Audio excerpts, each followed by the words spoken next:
მოგესალმებით, მეგობრებო. დღეს სტუმრად, როგორც ხედავთ, ყავს ქალბატონი თამარ კიკნაძე. ქალბატონი თამარ, მოგესალმებით. აქვე გეტყვით, რომ ძალიან ბევრი ჩვენი მაყურებლის სურვილი იყო, რომ თქვენ ყოფილიყავით ჩვენთან სტუმრად და ესე იგი ერთობლივი პოდკასტი ჩაგვეწერა და ძალიან მოხარული ვარ, რომ დამთანხმდით. ხართ ჩემი სტუმარი და ჩემი მაყურებლის სტუმარი და მოკლედ გავუყვეთ საჭიროებო თემებს. მაყურებელს შევახსენებ, რომ ქალბატონი თამარი არის პროფესიონალი პოლიტოლოგი, მეცნიერებათა პოლიტიკის მეცნიერებათა დოქტორი და მოკლედ ყველა იმ კითხვაზე, აქტუალურ კითხვაზე, რაც ჩვენ ერთიანად მე ჩემ მაყურებელს მიმართავ, გვაინტერესებდა და თავებად გვაქვს ჩამოწერილი, ვეცდებით, რომ ყველა თემა შევხვდეთ და განვავრცოთ მაქსიმალურად.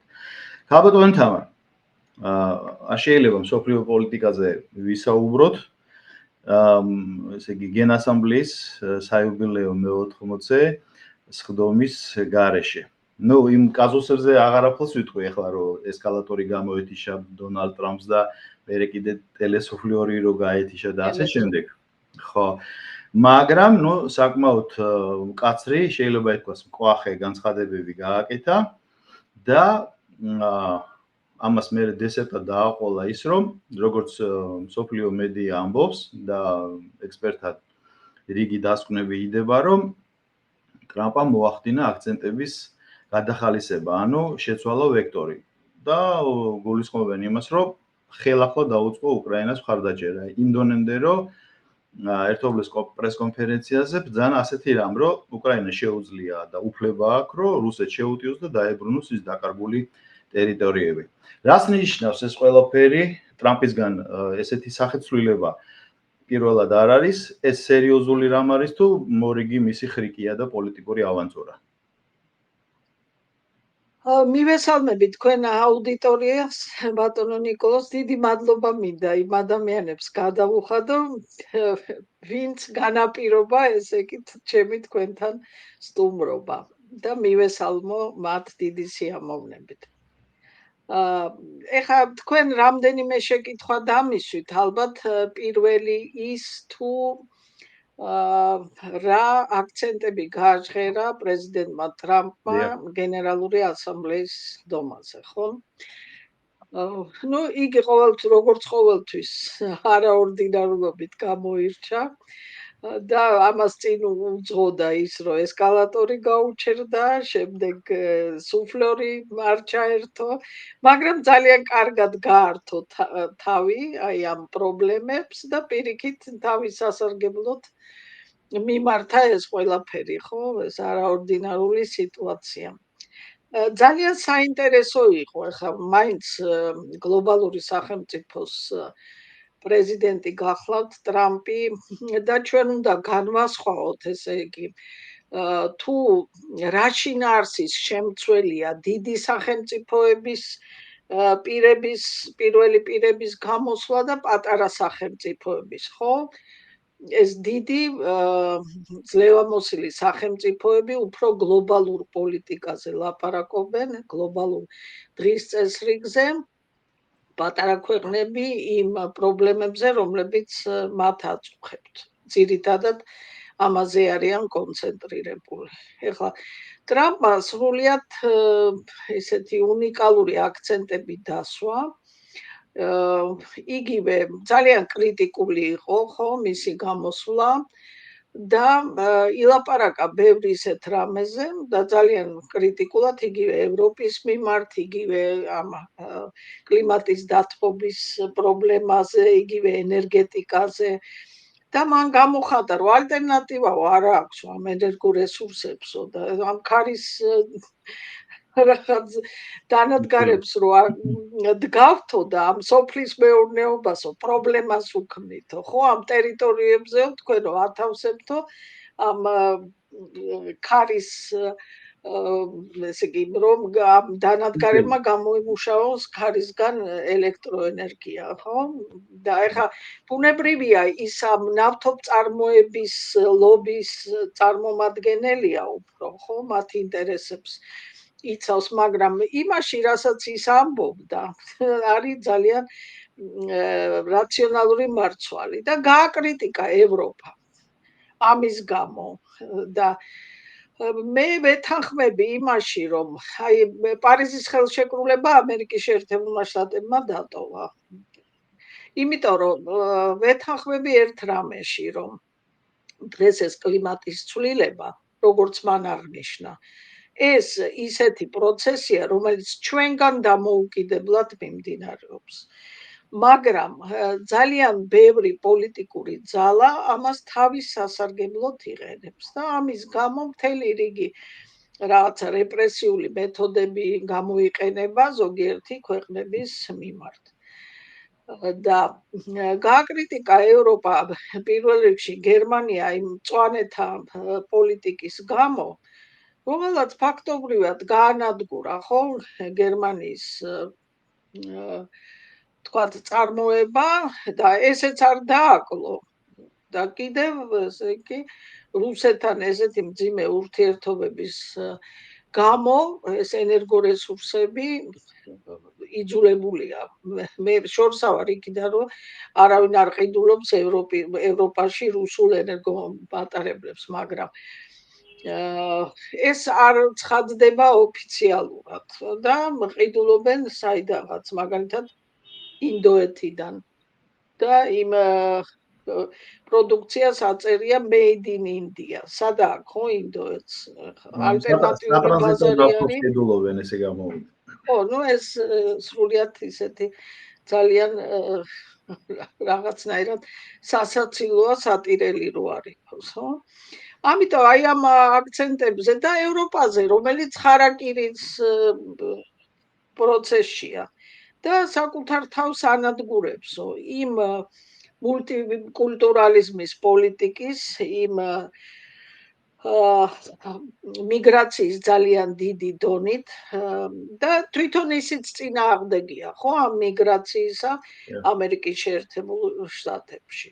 და ილაპარაკა მრეწველობის აღდგენაზე, ნუ ეხლა ის ძირითადად ორიენტირებული იყო ამ შიდა აუდიტორიაზე. ამიტომ ეხლა ხშირად ამბობენ, რომ მისი ლაპარაკის ტონი და შინაარსი არის რაღაცა ძალიან უცნაური. იგივე მაგალითად ჩვენთვის, იმიტომ რომ ჩვენი პოლიტიკოსები სულ სხვანაირ რიტორიკას ავართ მიჩვეული, რომ ისინი სრულიად სხვაგვარ პოლიტიკურ სიტყვას წარმოთქვან, მაგრამ ის არის აი ამ აუდიტორიაზე გათვლილი ძალიან მარტივი ენით, ლაპარაკობს იმ პრობლემებზე, რაც აწუხებს ძირითადად ამერიკულ საზოგადოებას. და იგრძნობა, ის სულ ლაპარაკობს იმაზე, რომ მან შეაჩერა ეს ომები, ხო? და როგორც ამბობენ, მას ძალიან უნდა ეს ნობელის პრემია.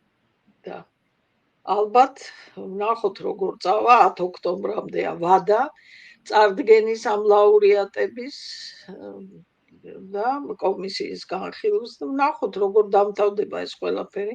შეიძლება მან ნობელის პრემიასაც გამოკრას ხელი. ასე რომ შეიძლება დიახ გისმენთ. კი ბატონო გისმენთ. მაგრამ ბარემ აქვე რომ ნობელის პრემიას რო გავიაროთ. ნობელის პრემიაზე მე როგორც ვიცი, რომელიღაცა სახელმწიფო ან სახელმწიფოთა ჯგუფმა უნდა წარადგინოს. ასეა, ხო? კი.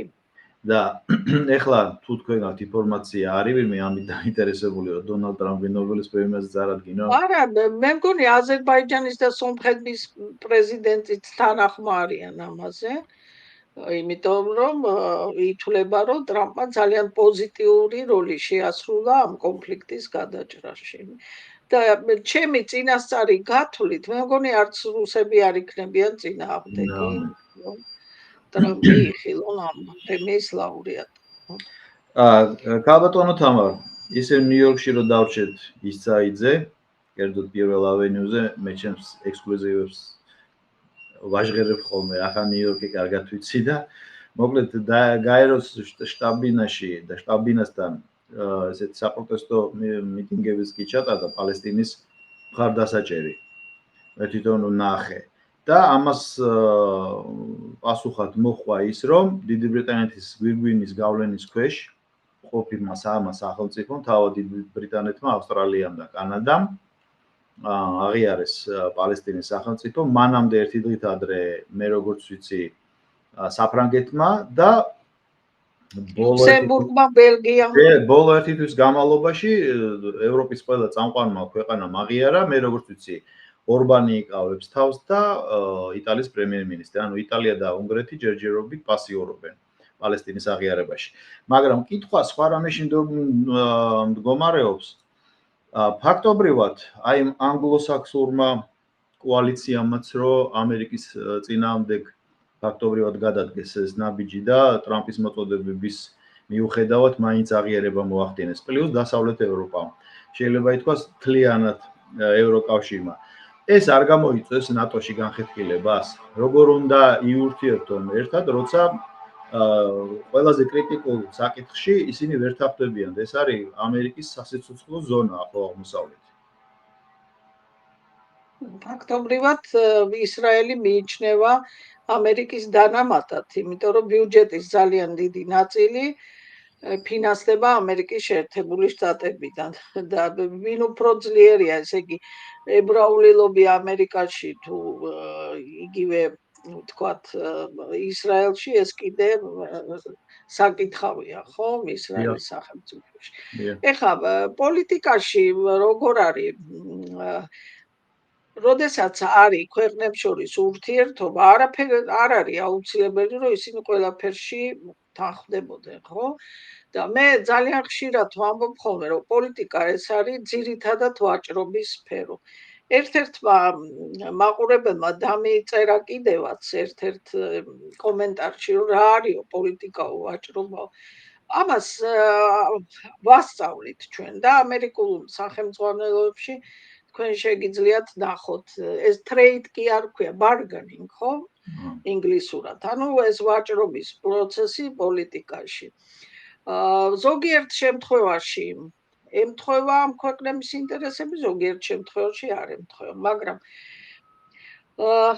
ამასაც მე ხშირად ვიმეორებ ბოლო დროს, რომ რაღაცნაირად, იცით, დღევანდელი ეს ანგლო-საქსონური სამყაროს ურთიერთობები და ძირითადად ამერიკის შეერთებული შტატების და გაერთიანებული სამეფოს ურთიერთობები დღეს რაღაცნაირად მაგონებს მეორე მსოფლიო ომის წინა პერიოდს, რომლის შედეგად, აი ამ ურთიერთობების გართულების შედეგად ამერიკის შეერთებული შტატების ვექტორი ნაცვლდება საბჭოთა კავშირის მხარეს, ხო? და ვიცით ჩვენ რომ ჯერ აღიარეს, მგონი 1923 წელს საბჭოთა კავშირის არსებობა, როგორც სახელმწიფოსი და მოგეხსენებათ, როგორი მჭიდრო ურთიერთობები ჰქონდათ რუზველტს და სტალინს და აი ეს ინდუსტრიული რევოლუცია, რომელიც სრულიად უპრეცედენტო იყო საბჭოთა კავშირში, აი ეს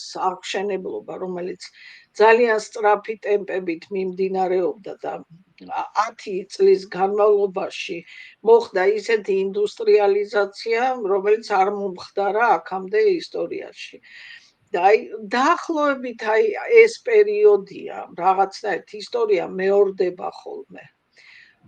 და აი იგივე ტრამპის და ვთქვათ პუტინის ურთიერთობები, ხო, ეს გაშლილი წითელი ხალიჩა, ხაზგასმული სტუმართმოყვარეობა, ეს რაღაცაზე მიუთითებს, რომ დღეს რუსეთი არა მარტო თავისი რესურსებით, არამედ იგივე ინტელექტუალური პოტენციალით და იგივე სხვა სახის მხარდაჭერით, არა, ამერიკის შეერთებული შტატებისთვის არის ძალიან მნიშვნელოვანი ქვეყანა. საქართველოსთვის მე მიმაჩნია, რომ ეს დადებითი მოვლენა იმდენად რამდენადაც მთელი ის პრობლემები, რომლებიც დღეს საქართველოს წინაშე არის იმის გამო, რომ არის განხეთქილება რუსეთსა და დასავლეთს შორის. ნუ ეს დაპირისპირება და ანტაგონიზმი ჯერ კიდევ შენარჩუნებული არის ევროპის ქვეყნებთან, იცით რომ ტრამპის რეაქცია იმ ორ წერილზე, რომელიც მიწერეს ჯერ პრემიერ-მინისტრმა საქართველოსი და შემდეგ პრეზიდენტმა, არავითარი რეაქცია ამაზე არ არის, მაგრამ განსხვავებით იმ კრიტიკოსებისა, რომლებიც ამბობენ, რომ ეს საქართველოსთვის ძალიან ცუდია, რომ იგი ორბიტაში აღარ არის, ხო? მე მიმაჩნია, რომ არაფერი ცუდი ამაში არ არის, იმიტომ რომ დღეს იმდენად მტკივნეული პროცესები მიმდინარეობს მთელი მსოფლიოს მასშტაბით, რომ რაც უფრო წყნარად იქნები შენ არა, მით უფრო უკეთესია. ასე რომ ესე იგი რადარებს მიღმა ყოფნა ხანდახან სასარგებლოც არის. კი ბატონო, ეხლა რადარების ეპიცენტრია უკრაინა და ნახეთ რა დღეშია, ხო? და ბევრი ჩვენი თანამემამულისგან გამიგონია მე, რომ აი 2008 წლის ომის დროს CNN-ის გადაცემები იწყებოდა საქართველოზე სიუჟეტით, მაგრამ ხო უნდა განასხვავო ესე იგი რა არის ამ სიუჟეტის თემა, ხო, უბედურება და გრევა და დაღუპვა ჩვენი ადამიანების. ამიტომ მე ვაფასებ ამას როგორც პოლიტოლოგი და არა ვთქვათ როგორც ჩვეულებრივი ადამიანი. თუმცა ჩვენი ადამიანებიც ჩემნაირად აფასებ. დიახ და ეს მართლაც მისასალმებელია დღევანდელი საქართველოს ხელისუფლება რო ახერხებს გარშემო ცეცხლის ალში ყოფნას, ისე რომ საქართველოში მშვიდობა და იმედი მაქვს რომ დიდხანს გასტანს ეს მშვიდობა, მით უმეტეს ამასაც ძალაგდება გარშემო ეხა სიტუაცია, მე უკვე თავისთავად ბუნებრივი მოცემულობა იქნება ეს. გეთანხმდა, ამასაც იცით მე აღვიქვა როგორც დადებით მომენტს, იმიტომ რომ რეტროსპექტულად თუ გავაანალიზებთ იმ პერიოდს, აი საბჭოთა კავშირის დანგრევის დღიდან, მთელი ქვები და აგურები ჩვენ დავირტყით თავში, ხო? დავინგრიეთ ყველაფერი და ეხლა არის ქართველებისთვის აი უპრეცედენტოდ რაღაცა ისეთი ჭკვიანური პოლიტიკის გატარების დრო, როდესაც ჩვენ მორიდებული ვართ ამ კატაკლიზმებს და თქვენ ახლა ნიუ-იორკში ხართ და თბილისში რო ჩამოხვიდეთ, ნახავთ ძალიან ბევრ ადამიანს, რომელიც კონფლიქტს გამოექცა. როიცოდეთ ებრაელებიც არიან ძალიან ბევრი და იმ ქვეყნის მოქალაქეები, რომლებიც დროებით თავს აფარებენ საქართველოს, იმიტომ რომ ეს არის ერთ-ერთი ყველაზე უფრო წყნარი ადგილი, სადაც არ იგრძნობა აი კატაკლიზმების შედეგები, რომელსაც მოცული აქვს მთელი მსოფლიო. ქალბატონ თამარ, ჩვენ მოусმინეთ დღეს მიხეილ ყაველაშვილის გამოსვლას. რა სიტყვით ამ გამოსვლას ეს ორიოდე სიტყვით იყო, ბუნებრივია, ძალიან პოზიტიური და ესეთი მშვიდობის ლოზუნგის მატარებელი გამოსვლა იყო. ალბათ ესეც უნდა ყოფილიყო. ხო, ძირითადად მის გამოსვლაში აღწერილი იყო ის პოზიტიური ძვლები, რაც საქართველოში შეინიშნება და გარდა ამისა ლაპარაკი იყო იმ საკითხებზე, რომელიც ჩვენ გვაწუხებს, ხო? ძირითადად, რომ ჩვენ ორიენტირებული ვართ ჩვენი სუვერენიტეტის და ეროვნული ინტერესების გატარების აი რაღაცა პროცესზე და აი ამ პოლიტიკის გამო ჩვენ მთელი რიგი ქვეყნები გარკვეულ პრობლემებს გვიქმნიან. და შემთხვევითი არ არის, მე არ ვიცი თქვენ იცით თუ არა, გუშინ დაბარებული იქნა გერმანიის ელჩი, ეს დაბარებული იყო გაერთიანებული სამეფოს ელჩი, იმ ნეგატიური ქმედებების გამო, რომლებსაც ისინი ჩადიან საქართველოში, არღვევენ ამითი 1961 წლის კონვენციას ვენის დიპლომატიური ურთიერთობების შესახებ და მართლაც უპრეცედენტო რამ არის, ხო, როდესაც ღიად ხვდებიან ისინი ჩვენს ოპოზიციას, რომელიც არ არის კონსტრუქციული ოპოზიცია. ეს არის დესტრუქციული ოპოზიცია, რომელიც პირდაპირ აცხადებს, რომ ემზადება გადატრიალებისთვის. ამიტომ აი დაბარებულები იყვნენ ეს საკმაოდ ისეთი დიპლომატიურ ურთიერთობებში მიღებული, მაგრამ ძალიან არც თუ სასიამოვნო ფორმაა, ხო? ქვეყნებს შორის ურთიერთობებისა.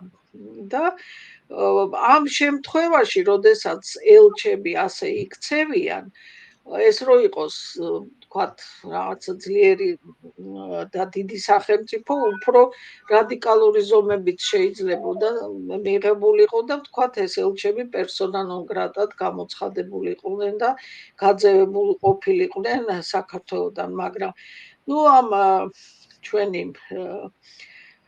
მოკრძალებული შესაძლებლობების ფონზე სავსებით სამართლიანად ხელისუფლება ცდილობს, რომ დააფიქსიროს თავისი პოზიცია, მაგრამ ეს არ იყოს ძალიან მტკივნეული საქართველოსთვის და ინიციატივა არ იყოს ქართული მხრიდან. ჩვენი მხრიდან რო არ მოდიოდეს ეს ინიციატივა, ხო, დიპლომატიური ურთიერთობების გაწყვეტა ამ დემარში. ხო, ეხა იცით თქვენ, რომ მაგალითად უკრაინამ გაიწვია, ხო, ელჩი. და რის გამო, როდესაც მაგალითად ჩვენ ყველაზე დიდი ჰუმანიტარული დახმარება გავუწიეთ უკრაინელებს და ძალიან ბევრი ლტოლვილი ადამიანი არის საქართველოში და სხვათა შორის მე მგონი პარლამენტის სპიკერმაც თქვა, რომ იქამდეც კი დავეხმარეთო, რომ უკრაინული სკოლები გავხსენითო და მაგალითად მე უმაღლეს სასწავლებელში ვასწავლი და ტექნიკურ უნივერსიტეტში ლაპარაკიც კი იყო. ჯერ ესეთი არაერთხელ მივიღეთ ეს დევნილები და რაღაც საქველმოქმედო აქციები გავმართეთ და ლაპარაკი იყო აი უკრაინული განათლების შესახებ, მაგრამ უკაცრავად, რასაც ისინი ითხოვენ, რომ ჩვენ საბრძოლო მოქმედებებში ჩავებათ და რუსეთის წინააღმდეგ ვიომოთ, არა ეს ძალიან საკმაოდ ცუდი განცხადება გააკეთა ზელენსკიმ, თავხედური.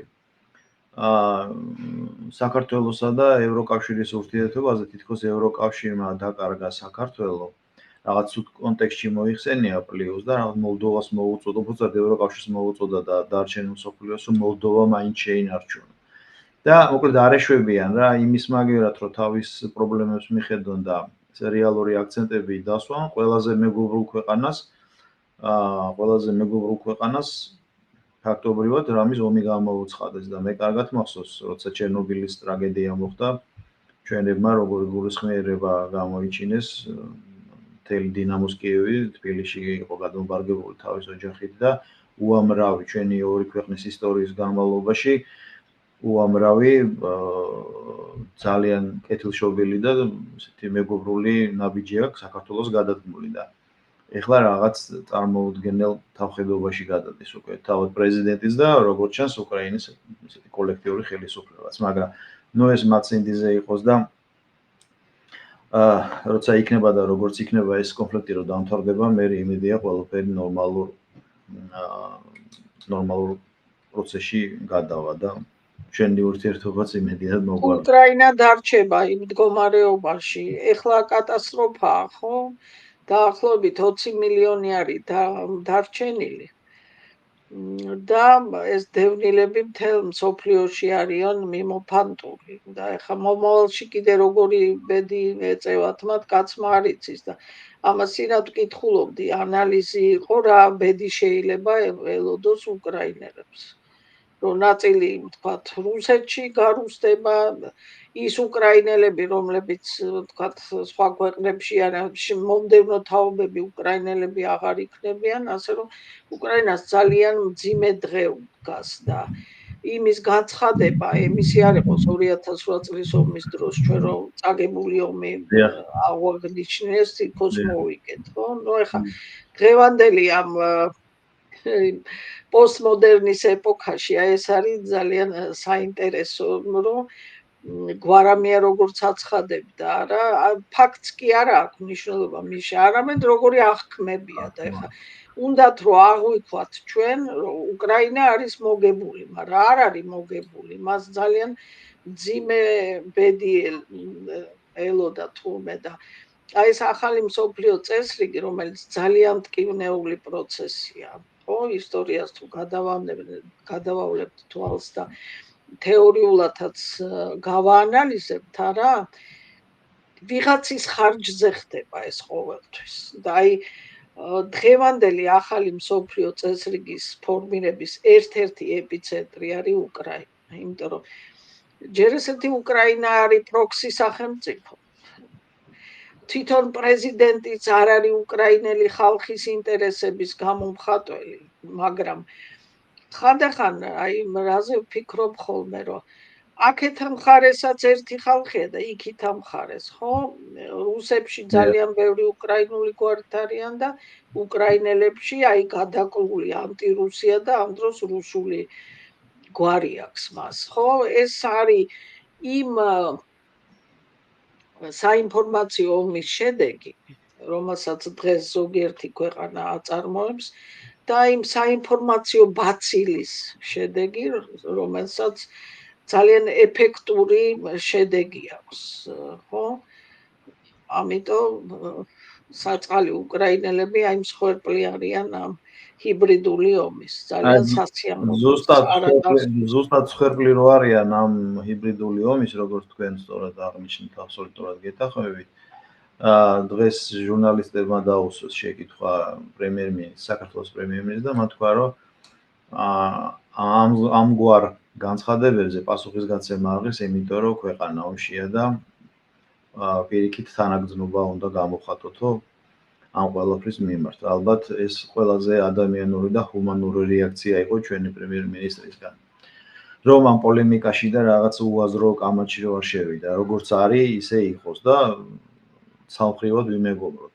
იმიტომ რომ ადრე თუ გვიან დასრულდება და ყველაფერი მერე იმედია დაალაგდება. კი ბატონო, ეხლა ის პირველი პირია ქვეყნის და ის რისი თქმის საშუალება და უფლება გვაქვს ჩვენ მაგალითად არ აქვს ოფიციალურ პირს. ამიტომ მე ვიზიარებ მის ესეთ მოზომილ განცხადებას სრულიად გამართლებულად ვთვლი.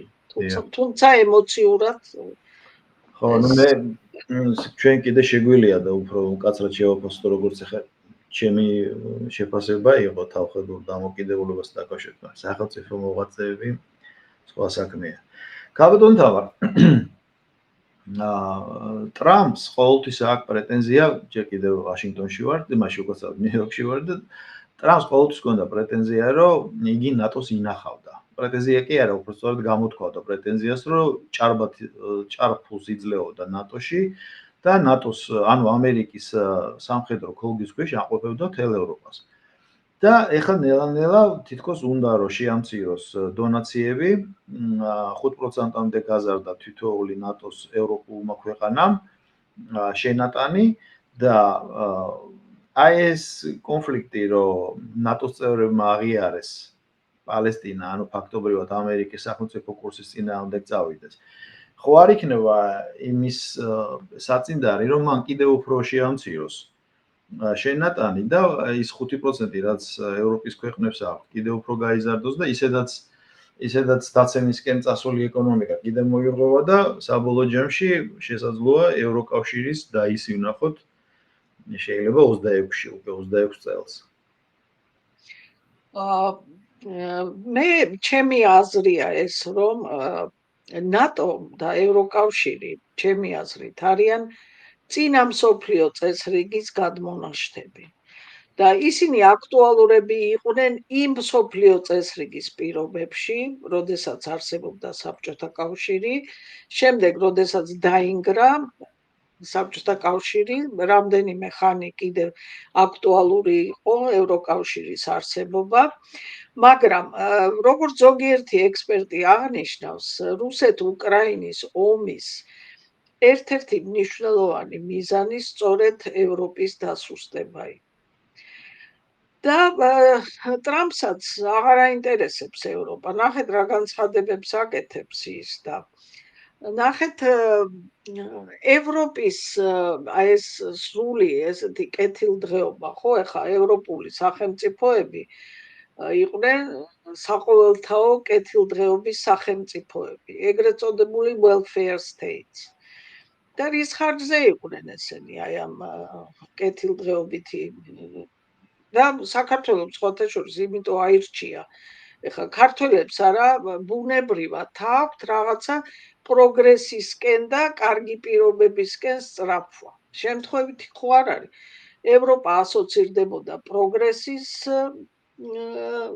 როგორც პროგრესული ქვეყნები და გარდა ამისა როგორც საყოველთაო კეთილდღეობის ქვეყნები და ბუნებრივია ის არჩევანი რომელიც ქართველებმა გააკეთეს საბჭოთა კავშირის დანგრევის შემდეგ მით უმეტეს თუ გავითვალისწინებთ რუსეთის იმ პოლიტიკას რომელსაც ის ეწეოდა ამ დანგრევის შემდეგ და ეხლა ბევრს გონია რომ ეს იყო რუსების მიერ გატარებული პოლიტიკა მაგრამ მაშინ ხელისუფლებაში იყო ისეთი ადამიანი რომელიც ყოველ საღამოთი ამერიკის პრეზიდენტს აბარებდა ანგარიშებს ხო რას აკეთებდა ის თავის ქვეყანაში ამიტომ ესე მარტივი არ არის რა თქმა უნდა ხა მე არ მინდა ვთქვა რომ ეხლა რუსები რაღაცაში არ ტყუიან მაგრამ არც ისე არის იმიტომ რომ თვითონ კინაღამ დაინგრენ კინაღამ რუსეთი დაანგრიეს უბრალოდ მე მომიწია პრიმაკოვის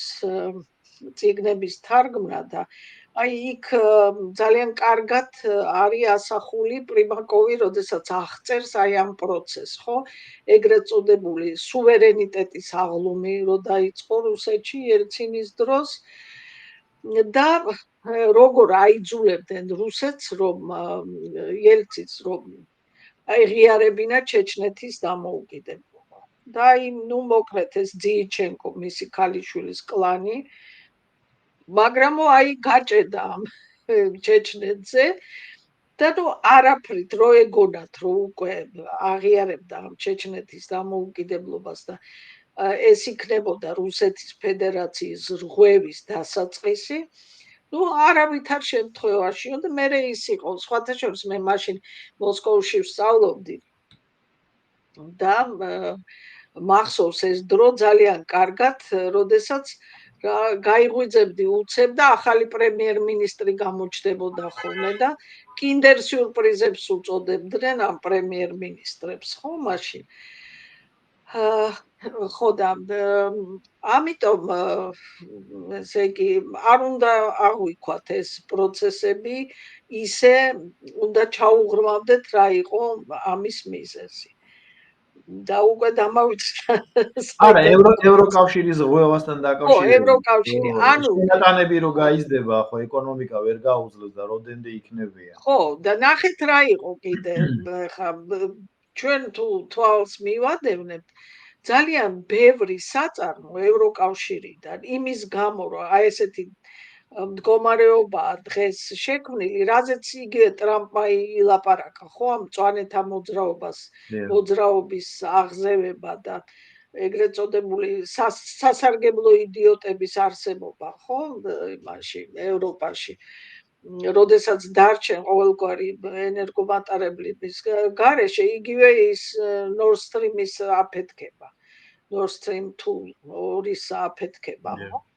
და რის ხარჯზე იყვნენ ეს ევროპული სახელმწიფოები welfare states ერთი რომ ქონდათ იაფი ენერგორესურსები და მეორე რომ ქონდათ ნატოს ქოლგა რომელშიც ისინი ფაქტობრივად არაფერს არ იხდიდნენ იმიტომ რომ ეს ორგანიზაცია შედიოდა ამერიკის ინტერესებში ფაქტობრივად და ევროპა იცით ძალიან მოეშვა და გადავიდა ამ აი კეთილდღეობაში და ეხლა ძალიან მტკივნეულად განიცდიან ამ ტრამპის პოლიტიკას, როდესაც ისე უბნება რომ გვეყოფა ჩვენ ამდენი შენახვა ევროპელების და ჯერ 2%-მდე, მერე კიდე 5%-მდე გაზარდა, ხო?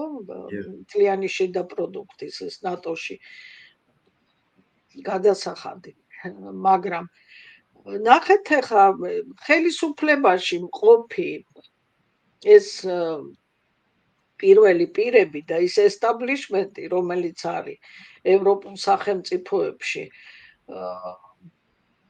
ძალიან ადვილად შეამჩნევთ, რომ ისინი არ გამოხატავენ, ხო, ეროვნულ ინტერესებს. და ისეთ თემებზე საუბრობენ, ისეთ სლოგანებს აჟღერებენ, რაც მიუღებელია მათ. იგივე ეს მიგრაციის პოლიტიკა, იგივე გენდერული პოლიტიკა აბსოლუტურად სწორედ თქვა ტრამპმა, რომ ისინი თავის საწინააღმდეგო პოლიტიკას ატარებენ და რომ მეო ძალიან მიყვარსო ევროპაო პატივცემო მათ, მაგრამ ის პოლიტიკა, რომელსაც ისინი დღეს ატარებენო, ჩემთვის აბსოლუტურად მიუღებელი არის და მართალი გითხრათ, ჩემთვისაც მიუღებელია და ნებისმიერი ადამიანისთვის, ვინც საღათ არის მოაზროვნე, იმიტომ რომ ის შემთხვევითი ხო არ არის, რომ ჩვენმა ხელისუფლებამ მიიღო ეს ფინანსური გამჭვირვალობის კანონი, ხო? იგივე LGBT პროპაგანდის წინააღმდეგ და ოჯახური სიწმინდის დაცვის კანონი. ეს ორივე კანონი ჩვენთვის არის სასიცოცხლოდ მნიშვნელოვანი. იმიტომ რომ ქართველი ადამიანისთვის, რომელიც მართლმადიდებელია და უდიდესი უმრავლესობა ჩვენი არის მორწმუნე, ის ღირებულებები, რასაც ევროპას თავაზობს დღეს, არის აბსოლუტურად მიუღებელი. მაგრამ პირველ რიგში რატომ? იმიტომ რომ აი ეს გენდერული პოლიტიკა თვითონ ადამიანს უქმნის პრობლემას. ხო? იმიტომ რომ ეს ნახეთ რა დღეშია ევროპა, მაგალითად შპენგლერი ამბობდა, ხო? ჯერ კიდევ წინა საუკუნის დასაწყისში, რომ ევროპა კვდება და ამას აკეთებს ნებაყოფლობითად და კიდე სიამოვნებას განიცდისო, ხო? დაახლოებით ეგრეთ სტადიაში არიან ახლა ევროპელები. პარიზის ოლიმპიადის გახსნა რა ღირდა ჯერ მარტო ქალბატონო თამა, რაც იქ ვიხილეთ. ხო და საშინელი დემოგრაფიული მონაცემებია. ყოველი მეორე ადამიანი მრავლდება ხელოვნური განაყოფიერებით. ეს რაზე მეტყველებს? ხო, დაკარგულია ის აუცილებელი თვისებები, რაც ერის გამრავლებისთვის არის საჭირო. ესე იგი, და ეს არის ყველაფერი პროვორცირებული, მიზანმიმართული პროცესი და ჩვენ, რომელიც 3,5 მილიონი ვართ ოფიციალურად, მაგრამ არაოფიციალურად არ ვიცი რამდენი, ამ პოლიტიკას თუ მივდიეთ, არა, მალე გადაშენების გზაზე ვიქნებით, ისედაც ავართ ჩაწერილი, შეტანილი ვართ იმ წიგნში გადაშენებად ერებს შორის ვართ. და მაშინ, როდესაც აი დღეს რეგიონში იცვლება ეს სურათი სამწუხაროდ, არასოდეს არ ყოფილა, რომ ქართველები იყვნენ, თქვათ, აზერებზე ნაკლები, სომხებზე.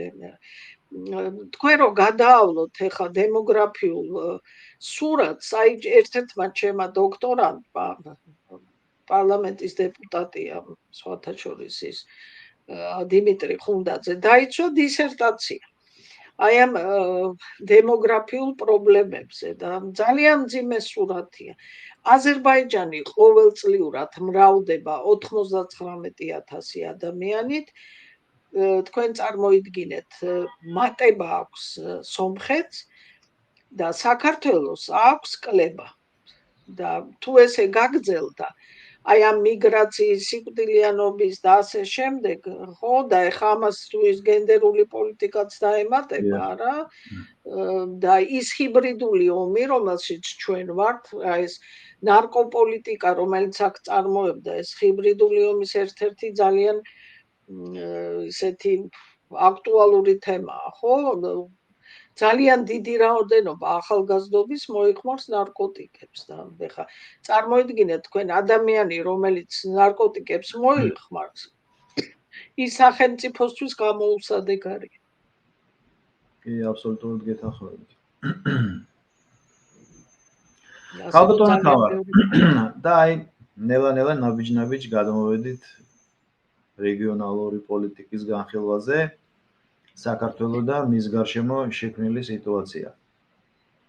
ჯერ მინდა აზერბაიჯანს, სომხეთ, რუსეთის თემაზე ვისაუბროთ და შემდეგ უკვე იმ გლობალურ აღმოსავლეთზე, რომელიც შანხაიში, უბრალოდ შანხაის ორგანიზაციაზე დაფიქსირდა და შემდეგ გრანდიოზული აღგუნით დასრულდა პეკინში.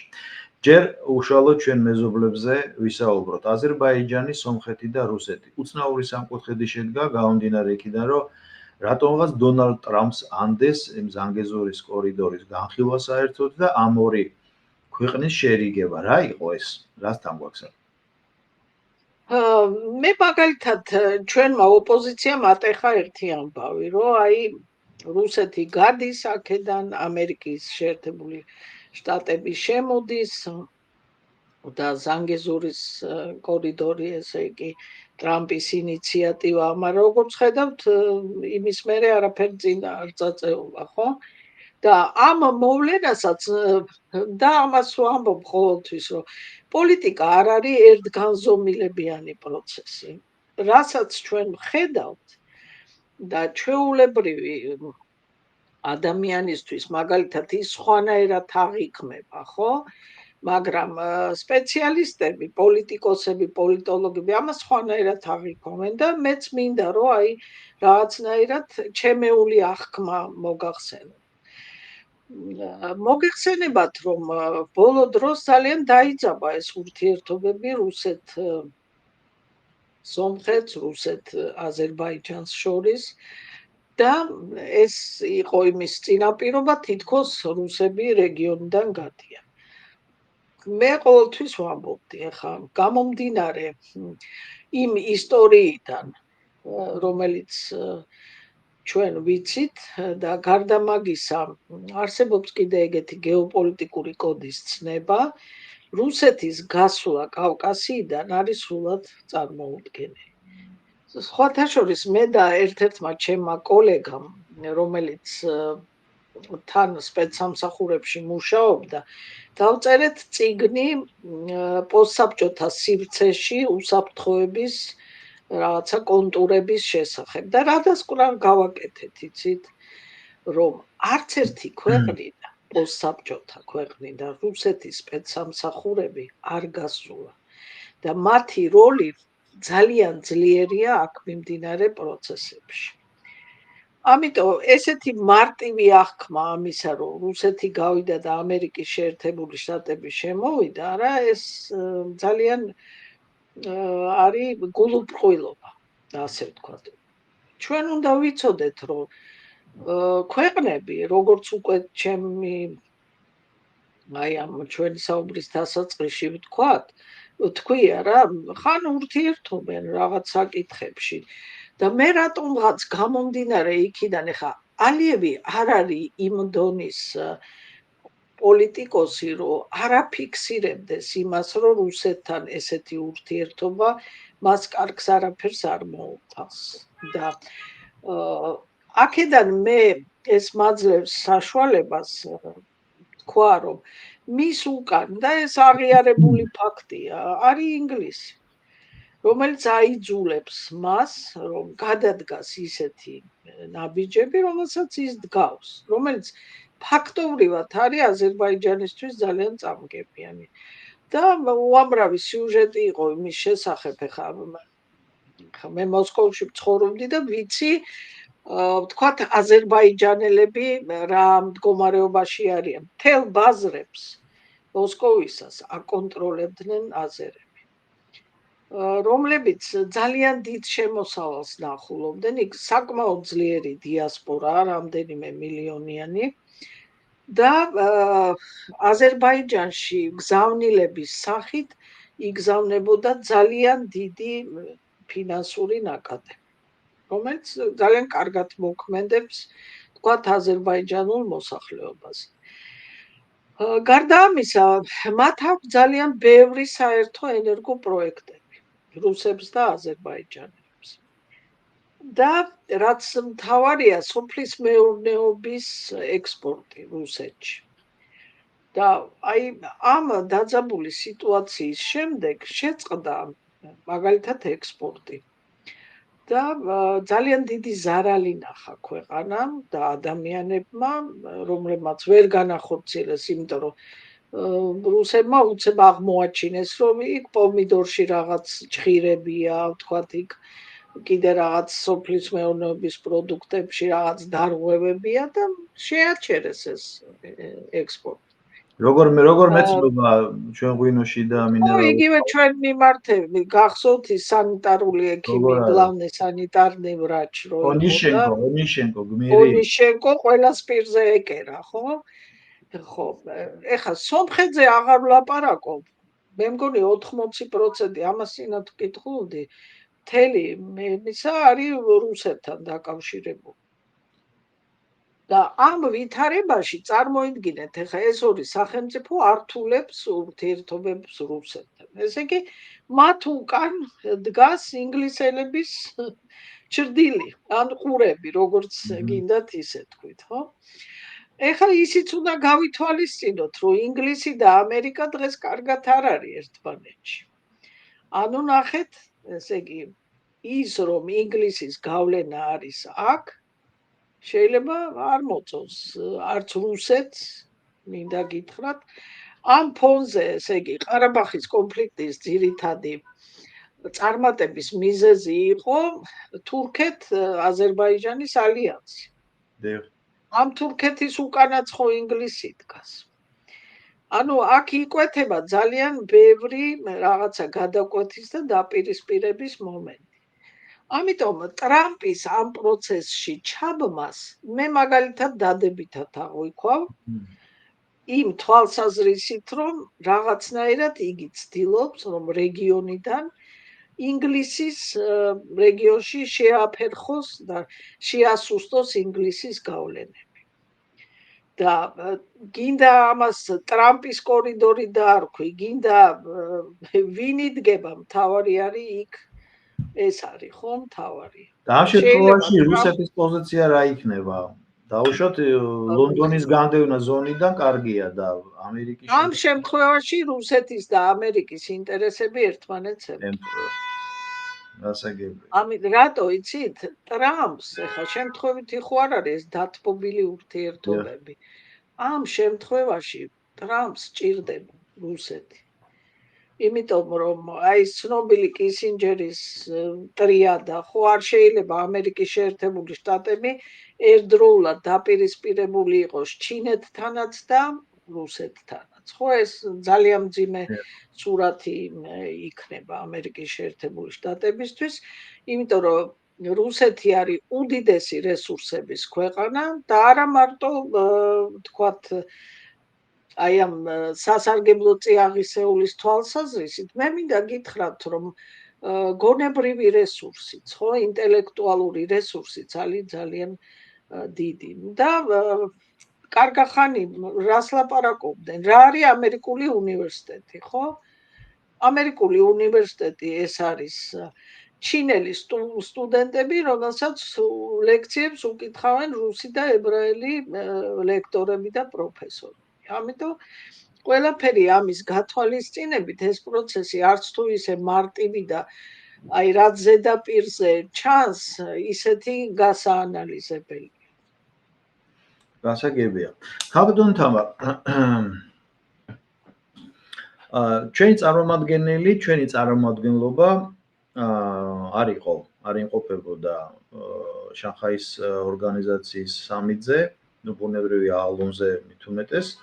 თქვენ როგორ ფიქრობთ, ეს რითი იყო გამოწვეული, რომ ცუდ ტონში არ მოხვედრილიყავით, იმიტომ რომ საბოლოო ჯამში რახან გლობალური აღმოსავლეთი ყალიბდება და ეს საპირწონე იქნება დასავლური ფრონტისა, კოლექტიური დასავლეთისა, საქართველოს ხო მაინც მოუწევს მხარის არჩევა. გამომდინარე იქიდან, რომ ეხლა მიუხედავად ჩვენი მართლაც კარგი ელჩისა ქალბატონ ტალიაშვილისა, მას ალბათ მცდელობა არ დაუკლია, მაგრამ ამერიკის სახელმწიფო დეპარტამენტიდან და არც პრეზიდენტის ადმინისტრაციისგან ერთი ნაბიჯი არ გადმოდგულა ადეკვატური საქართველოს მიმართ. და მით უმეტეს ჩვენ გეოგრაფია განსაზღვრავს ქვეყნის პოლიტიკას. ისედაც ვიმყოფებით იქ, სადაც ვართ. და რატო არ ჩავედით იქ? მე ამასაც სხვანაირად აღვიქვა. აქ ოპოზიცია, იცით, ძალიან ბევრს ლაპარაკობდა ამაზე, რომ აი ვერც ჩინეთთან, ვერც ამერიკასთან, ვერც ევროპასთან საქართველოს ვერ დაალაგა ურთიერთობები. ნუ ახლა მოგეხსენებათ ჩვენ ჩინელები და ჩვენ სტრატეგიული პარტნიორები ვართ, ხო? ნუ ეს მართალი გითხრათ ძალიან ისეთი ასიმეტრიული ურთიერთობებია, 1.3 მილიარდი ჩინეთი და 3 მილიონი ნახევრიანი საქართველო, ხო? მაგრამ ჯერ ერთი უნდა ჩავიდა იქ სომხეთის დელეგაციაც და აზერბაიჯანის. და მათ განაცხადი გააკეთეს, ხო, ამის შესახებ. შედეგად რა მიიღეს? დაბლოკა, ხო?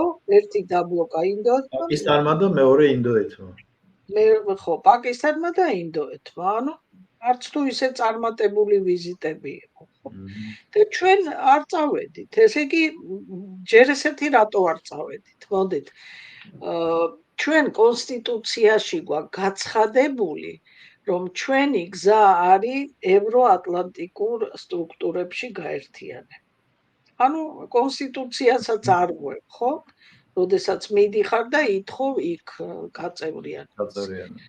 და გარდა მაგისა, არასოდეს არ უნდა გადადგა ისეთი ნაბიჯი, როდესაც ეს ჩვეულებრივი წესია დიპლომატიაში, როდესაც იცი, რომ საეჭვო არის ამ შენ გადაწყვეტილებაზე და თხოვნაზე როგორი სავარაუდო პასუხი იქნება. ამიტომ მე ამას პირიქით ტრაგედიად კი არა, ძალიან დადებით მომენტად აღვებ. ძალიან კარგი, ესეთი აკადემიური განმარტება მიეცით, თორე ძალიან ბევრი ჩემი საახლო და სამეგობროდან ამერიკაში, ვინც ამ ჩვენ ფლანგს წარმოადგენთ, ესეთი შეკრებითი ხასიათი როცა გვაქვს ხოლმე, ძალიან ისეთ აღიქმებოდა, რომ რატო არ დავფიქსირდით იქ. და ნუ გამომდინარე ძალიან ჭკვიანურად მოვიქეცით. გამომდინარე იქიდან, რომ ექსპერტთა აზრებიც კი საქართველოში იქ იყოფოდა ორ ნაწილად, ყველაზე არგუმენტირებული ის იყო, რაც თქვენ ძანეთ. თუმცა მე რადგანაც მსურდა, რომ ხა მამაც ჩემი მეორე მსოფლიო ომის მონაწილე იყო და მინდოდა, რომ ამ დასკვნით აღლუმზე საქართველოს წარმომადგენელი ყოფილიყო, მაგრამ ეს წმინდა წყლის ჩემი ემოციური იქნებიან ეხლა თქვათ შეიძლება პრეზიდენტის და პრემიერის დონეზე არა, მაგრამ იქ ჩვენი წარმომადგენლები მაინც იქნებოდნენ, კი ალბათ. საელჩოდან სულ ცოტა, ხო? სულ მინიმუმ. სულ ცოტა საელჩოდან. ქალბატონ თავარ, ხშირად ამბობდნენ ასეთ რამს. კარგი ხანია მე ეს აღარ გამიგია 3+3 ფორმატი. როგორ ფიქრობთ, ამ ფორმატს აქვს პერსპექტივა? ამაზეც მე ჩემი აზრი მაქვს, იცით? ნახეთ, საქართველოს საგარეო ვექტორი, ჩემი აზრით, არ იყო მთლად გამართლებული. ხა როგორც დღეს ირკვევა, ეს დასავლეთის სტრუქტურებში გაერთიანება, ეს თავსმოხვეული გადაწყვეტილება იყო. გვაიძულეს ჩვენ. წარმოიდგინეთ ესე იგი. და ამასაც დღეს აკრიტიკებენ, რომ აი ევროპა თქვენ წარმოგიდგენიათ, რომ რომელიმე განვითარებულ სახელმწიფოს, აი ძალიან ძლიერ სახელმწიფოს ეგეთი რამე ჩაუწერო კონსტიტუციაში. მეცაც გეტყვით, ნახეთ გაერთიანებული სამეფოს, დიდი ბრიტანეთის კონსტიტუცია საერთოდ არ აქვს. რაც ძალიან ბევრი ვარირების საშუალებას იძლევა. ისრაელს არ აქვს კონსტიტუცია. ანუ რაც გაწერილი არ არის, იმის დაცვა არ გიწევს და დამთავრებული. რა თქმა უნდა, და იქ რაღაცა პრეცედენტებით, ორდონანსებით, პარლამენტის გადაწყვეტილებებით და ასე შემდეგ იღებენ აი ამ პოლიტიკურ გადაწყვეტილებებს და ეს ცნობილი ფრაზა შემთხვევითი ხო არ არის პალმერსტოუნის, ხო? ბრიტანეთს არა აქვს მუდმივი მტრები და მეგობრები, მას აქვს მუდმივი ეროვნული ინტერესები, იმიტომ რომ პოლიტიკაში პროცესები ძალიან დინამიურად, სწრაფად ვითარდება. ეხლა ვის ეგონა, რომ თქვათ ამერიკის ესეთ და რუსეთის ესეთ გართულებულ ურთიერთობების ფონზე ტრამპი თქვათ ესეთ დამოკიდებულებას გამოხატავდა რუსების მიმართ. ან ვის ეგონა ჩინეთის და ამერიკის ესეთი გადაბმული ურთიერთობების ფონზე არა ესე შეიცვლებოდა მათი. ან ძალიან კარგი მაგალითია ინდოეთის და ჩინეთის ურთიერთობა. როდესაც სულ პერმანენტული უსიამოვნებები ჰქონდა მათ ამ ტერიტორიული კონფლიქტის გამო და უცებ შანხაიში აი ესე გადავედით ხო თქვენ მომდევნო თემაზე. და შანხაიში ისინი ნახეთ ის სურათი, აქეთ სი ძინპინი, აქეთ მოდი, და შუაში პუტინი, ხო? კი, ვიდეოებიც მრავლად იყო და მე ფედერალურ არხებს უყურებდი და ძალიან აპიარებდნენ. ფედერალური არხები კი არის CNN Fox-ი აჩვენებდა. ამას ოღონდ კონტექსტი იყო. რომელზედაც რეაქცია ჰქონდა ტრამპს, ხო? ძალიან ისეთი. ძალიან. ნუ ადეკვატურია. ადეკვატური. ესე იგი 3+3 ჩვენ შეგვიძლია განვიხილოთ დაუბრუნდეთ 3+3. ხო, მომავლის პროექტად, ანუ შესაძლებელია აქვს შედგება. და ეხლა ნახეთ საქართველოს, რატო დავიწყე ამ საკითხიდან, რომ საქართველოს თქვა სტრატეგიული პარტნიორობა ქონდა ამერიკის შეერთებულად, გაცხადებული ევროატლანტიკურ სტრუქტურებში. არც ერთ რეგიონულ სტრუქტურაში საქართველოს არ იყო წარმოდგენილი. თქვენ წარმოგიდგენიათ, ესე იგი, რეგიონში 1000 რაღაცა პროცესი მიმდინარეობს და შენ გინდა რომ რეგიონში მიმდინარე პროცესები დაარეგულირო ამერიკის და ევროპის საშუალებით, ხო? ეს ხო წარმოუდგენელია. ამიტომ მე მაგალითად მივესალმებოდი ნებისმიერ რეგიონულ სტრუქტურაში გაერთიანებას.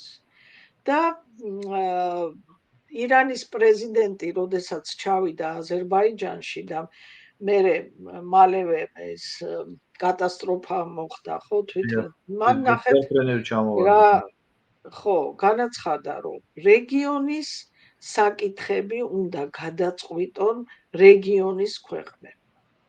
და არა, საქართველოს ნახეთ გამოიყენებოდა ყოველთვის რაღაცა პროექტების დასაბლოკად.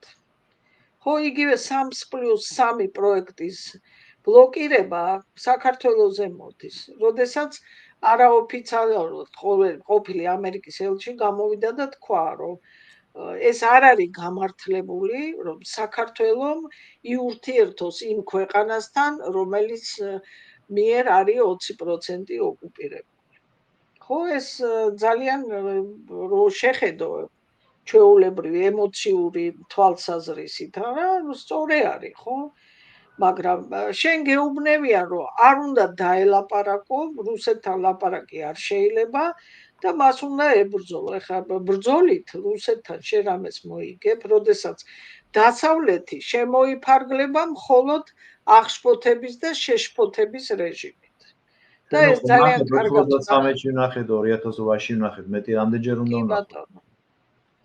ამიტომ ყველა ქვეყანა უნდა იყოს თვითგადარჩენის რეჟიმში. ეს არის აქსიომა. და შენ უნდა აწარმოო დამოუკიდებელი შენი ინტერესებიდან გამომდინარე პოლიტიკა. აი ფრანკლინი ამბობდა, ხო, რომ მეო ჩემი მტერი დავამარცხო, მეო ის მეგობრად ვაქციო. შენ როდესაც ესეთი პატარა ქვეყანა ხარ, არა, ვის ეჭიმები ახლა? და რო უნდათ რომ ომში ჩაგაბარ.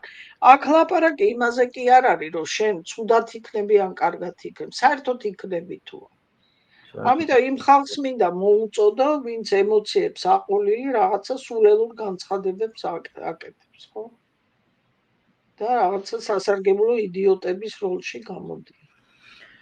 ქაბატონო თამარ. ასე რომ მე მივესალმები ამ რეგიონულ პროექტებში საქართველოს მონაწილეობას და რეგიონის საქმეები უნდა გადაწყვიტონ თუ პოლიტიკა იძლევა ამის საშუალებას, ხო, ეს გლობალური უნდა ამ ქვეყნებმა გადაჭრა. ქაბატონო თამარ და ბოლოსკენ რომ წავიდეთ, თქვენ რახან რუსეთში გაქვთ მიღებული განათლება, რუსულ პოლიტიკურ ისტებლიშმენტს იცნობთ კარგად, ну, ყოველ შემთხვევაში ამჟამინდას თუ არა იმ პერიოდში, როცა თქვენ იმგზანდებოდით, ზოგადად იცით რუსული პოლიტიკური სული. ხომ არ დადგა დრო, რომ ჩვენ დავილაპარაკოთ. მე არ ვიცი კონკრეტული ნაბიჯები რა შეიძლება იყოს გადასადგმელი, მაგრამ თითქოს იქითკენ მიდის საქმე, რომ ჩვენ უახლოეს მომავალში მაინც მოგვიწევს მათთან პოლიტიკური დალაგება. აღოთ არ ვიცი რის პირობებზე, რის სანაცვლოდ. ეს ჩემთვის ახლა ამოუცნობია, მაგრამ თვითონ დრო დადგა.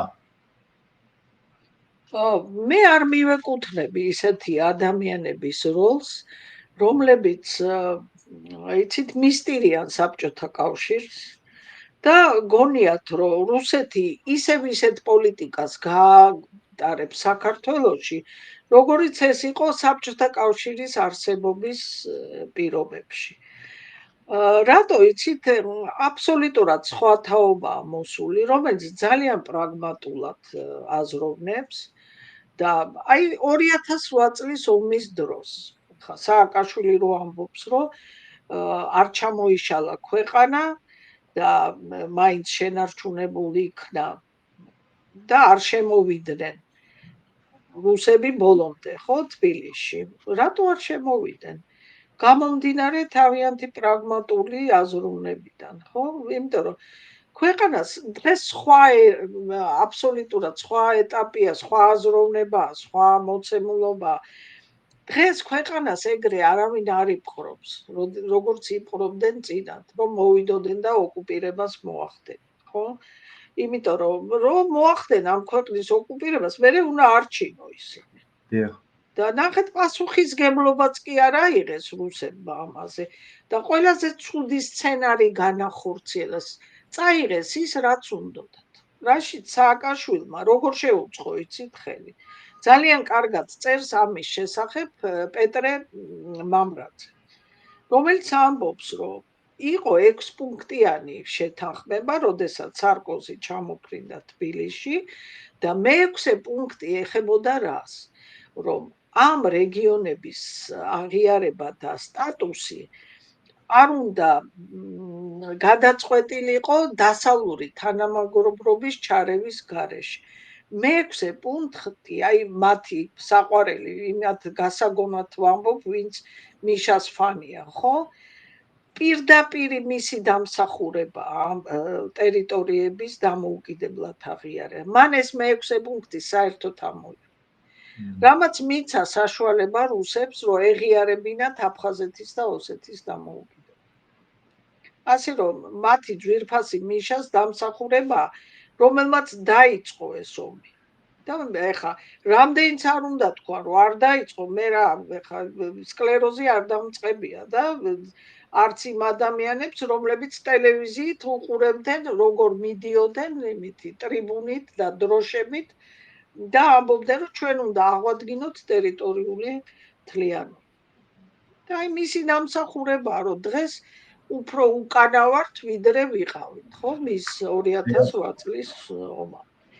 და ამიტომ აი თქვენ კითხვას რომ დაუბრუნდეთ, მე არა ვარ იმის მომხრე, რომ აი ესე ბრმად რაღაცნაირად დაალაგდეს ურთიერთობები, ისე რომ შენ არ მოითხოვო შენი რაღაცა ის მოთხოვნები, რაც გაწუხებს და მე ამასაც ხშირად ვამბობ, რომ ყველაზე საყვარელი განსაზღვრება პოლიტიკის ჩემთვის არის, რომ პოლიტიკა ეს არის შესაძლებლობების ხელოვნება.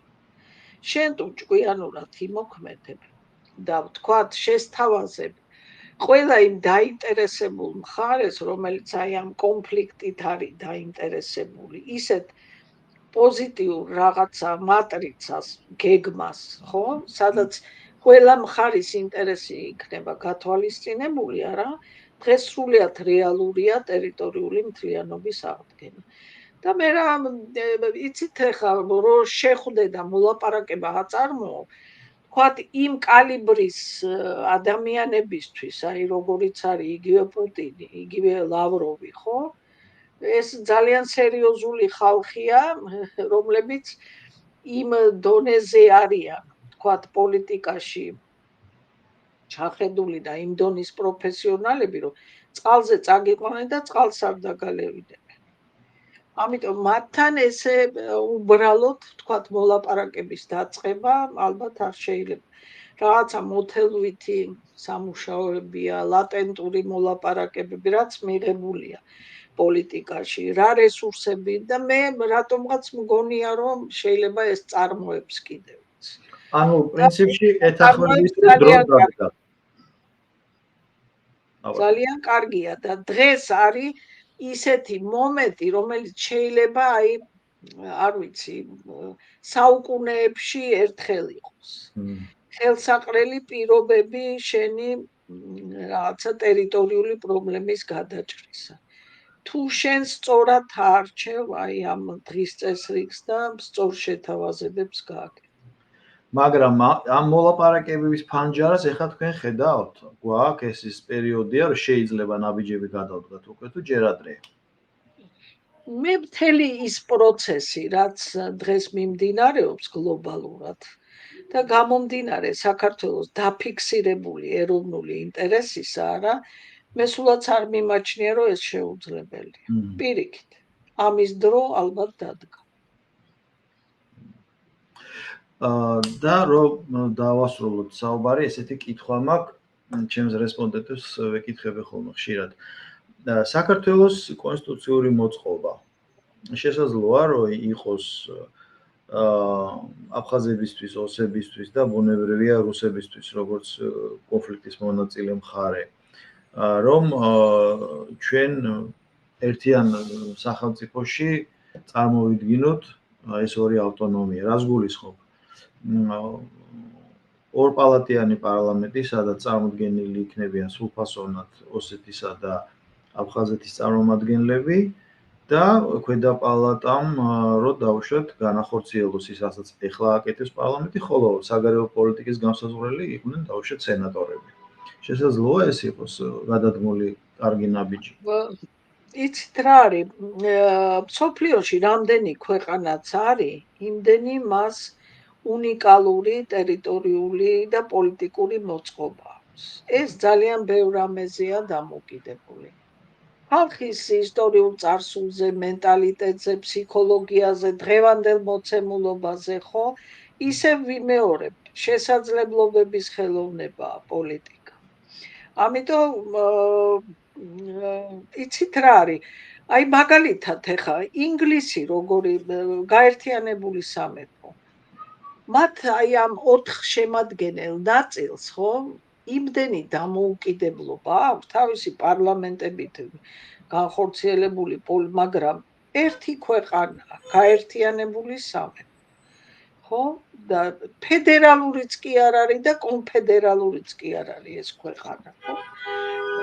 თქვა სხვა ქვეყანა რო ავიღოთ, შვეიცარია, კონფედერაციაა და ისტორიულად იყო კონფედერაცია, მაგრამ ისეთი თანაცხოვრებითი ისტორიული პროცესი განვლეს მათ, რომ კონფედერაცია ქვია, მაგრამ ფაქტობრივად ეს არის ფედერაცია. ამიტომ ამაზე მსჯელობაა საჭირო, ხანგრძლივი მოლაპარაკებებია, რაღაცა კომპრომისებზე წასვლა. ის კი არა, ბიძინა ივანიშვილმა ერთ-ერთ მიტინგზე ბოდიში უნდა მოუხადოთ ოსებსო და ისეთი ამბავი ატყდა, რომ აი როგორიც და სხვათა შორის მე ინტერვიუც მივეცი ამის თაობაზე, რომ თქვენო რას ფიქრობთ და მე ვეუბნები, კაცო, თუ შერიგება გინდა, შენც უნდა მოიხადო ბოდიში და იმ მხარემაც უნდა მოიხადოს ბოდიში, იმიტომ რომ ეს რაღაცა ორმხრივად ძალიან მტკივნეული პროცესი იყო და ბოდიში და კომპრომისი არ ნიშნავს იმას, რომ შენ სუსტი ხარ და რაღაცას თმობ. პირიქით, ეს შეიძლება ძალიან კარგიც იყოს, ხო, შემდგომი ურთიერთობებისთვის. ამიტომ აი ჩვენ მაგალითად, ხო, ზოგისთვის ფედერაცია, კაი, ზოგის ეხა უნიტარული ვერ ვიქნებით, იმიტომ რომ აჭარის ავტონომია. არ გამოვა უბრალოდ, ხო. მაგრამ რაღაცა ფორმით, აი, თქვათ იგივე ინგლისის მაგალითი მომაგ, შეიძლება უნიტარული იყო, მაგრამ სხვა რაღაცა დაარქვა. ხო, ამ შენ სუბიექტებს პოლიტიკურ, მაგრამ ის აი მაგალითად რესპუბლიკელებს ჰქონდათ როგორი გეგმა იცით კონსტიტუციური მოწყობის, შტატები უნდა, აი შტატების მაგვარი უნდა ყოფილიყო გურია, აჭარა, თქვათ კახეთი. ეს დამღუპელი საქართველოსთვის, იმიტომ რომ მთელი ჩვენი ისტორიული პროცესი იყო რა, გაერთიანება. და შენ გაგაერთიანა იმ როგორც ესენი ავაც ახსენებელმა საბჭოთა კავშირმა პოლიტიკური გამოცდილება მოგცა, ხო, ამ გაერთიანებული ქვეყნის. და შენ ნებაყოფლობით ეხლა სთავაზობ ეგეთ კონსტიტუციას, ამხელა სულელი უნდა იყოს. ასე რომ ეს აფიქრელია და რაღაცა ოპტიმალური მოდელია საჭირო. მაგრამ აქ სამუშაო არეალი არის, ხო? ნამდვილად არ არის აქ დაუშვათ შეზღუდული, მით უმეტეს ერთი ავტონომია უკვე საქართველოს ტერიტორიაზე გვაქვს. მე ვუყო დე-ფაქტო ტერიტორიაზე აჭარაა და ახლა. ჭარა, იცით, აი მე მქონდა ეგეთი შემთხვევა. ერთ შვენიერ დღეს მოვიდა ჩემი ერთი სტუდენტი და მითხრა, რომ ქალბატონო თამარ, მე მაქვს გენიალური გეგმა და მინდა დავიწყო მოძრაობა, რომ გავაუქმოთ აჭარის ავტონომია. და ისევ იმას უსვამ ხას უცოდინარობამ რა შეიძლება მოგვიტანოს და მე ვთქვი დიმიტრი მეთქი შენი ეს სურვილი ძალიან კარგია მეთქი მაგრამ შენ იცი ამას რა მოყვება და რა აქვს საფუძველი ამ აჭარის ავტონომიის არსებობას რომ იქ ყარსის ხელშეკრულება რომლის გარანტებიც არიან რუსეთი, თურქეთი და ეგრევე შენ ძაბავ მეთქი ამ სიტუაციას და რა მოყვება კიდე ამას კაცმა არ იცის მეთქი, ხო? და მე ის დაფიქრდა და მე ამაზე არ მიფიქრიო. და აი სამწუხაროდ საქართველოს